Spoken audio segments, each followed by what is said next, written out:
wabarakatuh. Perkenalkan, kami dari kelompok 7 akan menampilkan debat kali ini. Perkenalkan, saya Raisa Zaki Ananda sebagai moderator debat kali ini, dan tim pro di sebelah kiri saya. Saya Zikra Aulia sebagai tim pro. Dan di sebelah kanan saya. Saya Rizky sebagai tim kontra. Baiklah, sekian perkenalan dari kelompok kami. Selamat menyaksikan. Assalamualaikum warahmatullahi wabarakatuh. Selamat pagi dan salam sejahtera bagi kita semua. Puji syukur kita panjatkan kehadiran Allah Subhanahu wa Ta'ala, karena atas rahmatnya kita dapat berkumpul di dalam forum debat ilmiah pada hari ini. Perkenalkan, saya Raisa Zaki Ananda yang akan bertindak sebagai moderator dalam debat kali ini. Adapun mosi yang akan kita bahas adalah tujuan, manfaat, dan urgensi diaturnya sabita dan gairu sabita dalam hukum Islam. Sebagaimana kita ketahui, sabita merupakan hukum-hukum Islam yang bersifat tetap dan tidak berubah oleh waktu maupun keadaan. Sedangkan gairu sabita merupakan hukum-hukum yang dapat mengalami perubahan sesuai perkembangan zaman, tempat, serta kondisi masyarakat dengan tetap berpedoman pada prinsip syariat. Dalam debat ini, tim pro akan mendukung pentingnya pengaruh sabita dan gairu sabita, sedangkan tim kontra akan mengkritisi atau mempertanyakan tingkat urgensi dan efektivitas pengaturan tersebut. Baiklah, tanpa berlama-lama, saya persilahkan tim pro Saudari Zia untuk menyampaikan argumen pembuka. Terima kasih kepada moderator. Hadirin yang kami hormati, saya dari tim pro meyakini bahwa pengaturan sabita dan ghairu sabita merupakan salah satu bukti kesempurnaan hukum Islam. Pengaturan ini tidak hanya memiliki tujuan yang jelas, tetapi juga memberikan manfaat besar dan memiliki urgensi yang sangat tinggi bagi kehidupan umat manusia. Yang pertama yaitu menjaga kemurnian dan stabilitas syariat Islam.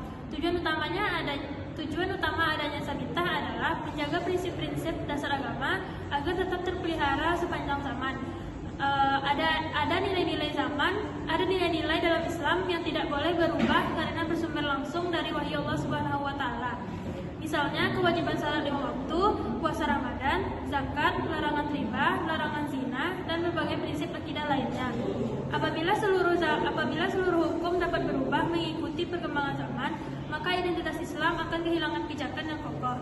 Dengan adanya sabita, umat Islam memiliki pedoman yang jelas mengenai apa yang harus dipertahankan dan tidak boleh diubah oleh siapapun. Oleh karena itu, sabita berfungsi sebagai benteng yang menjaga kemurnian ajaran Islam dari penyimpangan dan pengaruh yang bertentangan dengan syariat. Yang kedua yaitu memberikan fleksibilitas dalam menghadapi perubahan zaman. Selain hukum yang tetap, Islam juga mengenal hukum yang bersifat fleksibel atau ghairu sabita. Manusia hidup dalam lingkungan yang selalu berubah. Perkembangan teknologi, ekonomi, pendidikan, komunikasi, dan berbagai aspek kehidupan terus menghadirkan persoalan baru yang tidak ditemukan pada masa Rasulullah SAW. Contohnya adalah transaksi digital, mata uang elektronik, kecerdasan buatan, perdagangan melalui internet, dan berbagai fenomena modern lainnya. Dalam kondisi seperti ini, ghairu sabita memberikan ruang bagi ulama untuk melakukan ijtihad sehingga hukum Islam tetap relevan dan mampu menjaga kebutuhan masyarakat. Tanpa adanya konsep ghairu sabita, hukum Islam akan dianggap kaku dan sulit diterapkan dalam kehidupan modern. Yang ketiga yaitu mewujudkan kemaslahatan umat. Tujuan hukum Islam pada dasarnya adalah mewujudkan kemaslahatan dan mencegah kerusakan. Dengan adanya sabita, umat memiliki prinsip yang kokoh sebagai pedoman hidup. Dengan adanya ghairu sabita, umat memperoleh solusi terhadap berbagai persoalan baru yang terus berkembang. Keduanya bekerja secara seimbang. Sabita menjaga fondasi, sedangkan ghairu sabita memberikan kemampuan adaptasi. Keseimbangan inilah yang memungkinkan hukum Islam tetap hidup dan memberikan manfaat nyata bagi masyarakat. Yang keempat, menunjukkan universalitas Islam diturunkan bukan hanya untuk satu kelompok manusia atau satu zaman tertentu, melainkan untuk seluruh umat manusia hingga akhir zaman.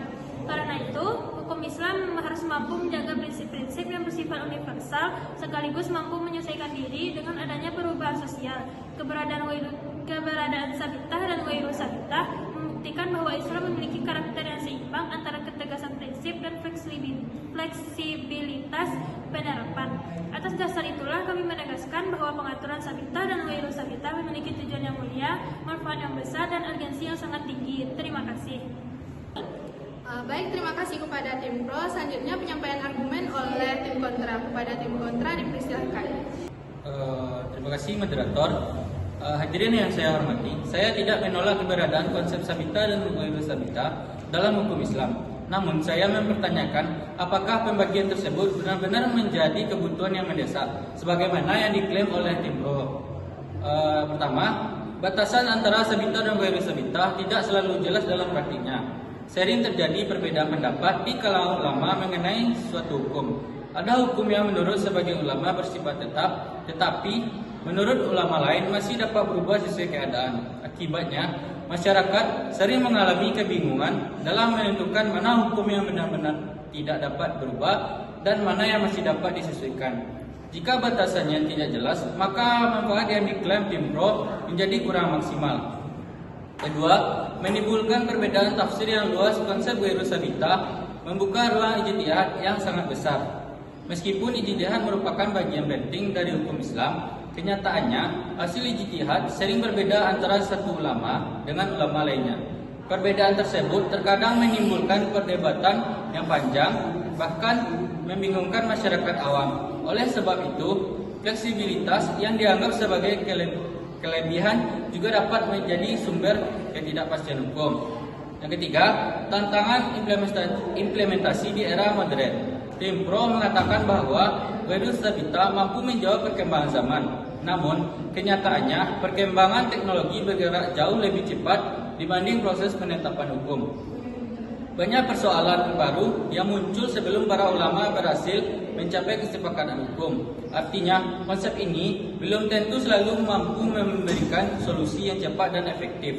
Yang keempat, terpentingnya adalah pelaksanaan hukum. Menurut saya, yang paling penting itu bukanlah pembagian antara sabita dan ghairu sabita. Yang lebih penting itu adalah bagaimana hukum Islam dapat diterapkan secara adil, konsisten, dan memberi manfaat nyata bagi masyarakat. Jika implementasinya masih lemah, maka pembagian konsep tersebut tidak akan memberikan dampak yang signifikan. Terima kasih. Baiklah, terima kasih kepada tim kontra. Selanjutnya kita masuk kepada sesi sanggahan. Kepada tim pro dipersilakan. Terima kasih moderator. Saudara Rizky menyatakan bahwa batas antara sabita dan ghairu sabita tidak jelas. Kami berpendapat bahwa justru ilmu usul fikih telah memberikan metode yang jelas dalam membedakan keduanya. Para ulama memiliki kaidah-kaidah tertentu untuk menentukan apakah satu hukum bersifat tetap atau dapat berubah. Perbedaan pendapat memang ada, tetapi itu bukan kelemahan sistem hukum Islam. Sebaliknya, hal tersebut menunjukkan bahwa hukum Islam memiliki kemampuan untuk beradaptasi dengan berbagai kondisi masyarakat. Selain itu, tim kontra mengatakan bahwa yang terpenting adalah implementasi. Kami setuju bahwa implementasi penting, namun implementasi yang baik tidak mungkin terjadi tanpa adanya dasar konsep yang jelas. Sabita dan ghairu sabita justru menjadi fondasi yang memungkinkan hukum Islam diterapkan secara tepat. Terima kasih.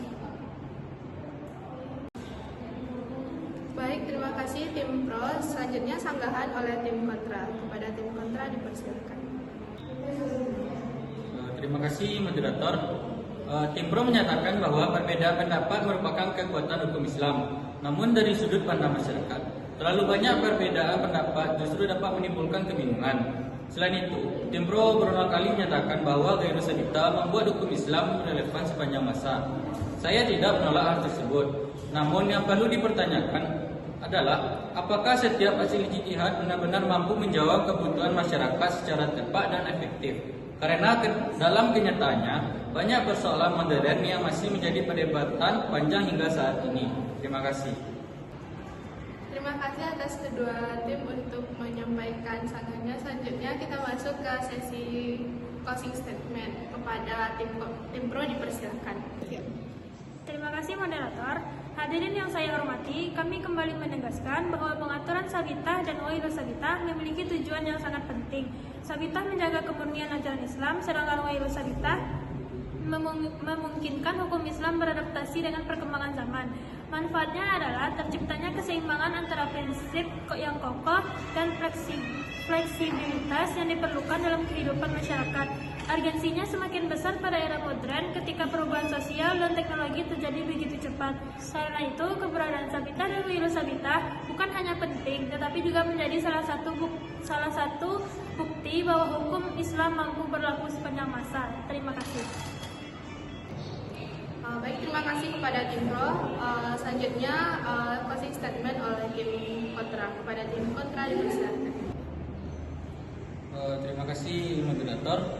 Hadirin yang saya hormati, saya tidak menolak nilai positif dari Sabita dan Wiro Sabita. Namun, saya mengingatkan bahwa pembagian tersebut masih menghadapi tantangan berupa perbedaan tafsir, ketidakjelasan batasan tertentu dan persoalan implementasi. Oleh karena itu, perhatian utama seharusnya tidak hanya tertuju pada konsep, tetapi juga pada bagaimana hukum Islam dapat diterapkan secara nyata dan memberikan kepastian hukum bagi masyarakat. Terima kasih. Terima kasih kepada kedua tim atas argumen yang telah disampaikan. Hari ini kita telah mendengarkan pandangan tim Pro yang menekankan pentingnya Sabita dan Wiro Sabita dalam menjaga keseimbangan antara keteguhan prinsip dan fleksibilitas hukum Islam. Di sisi lain, tim kontra mengingatkan bahwa masih terdapat tantangan dalam penafsiran dan implementasinya di tengah masyarakat. Semoga perdebatan ini menambah wawasan dan pemahaman kita mengenai dinamika hukum Islam dalam menjawab berbagai persoalan kehidupan. Wassalamualaikum warahmatullahi wabarakatuh.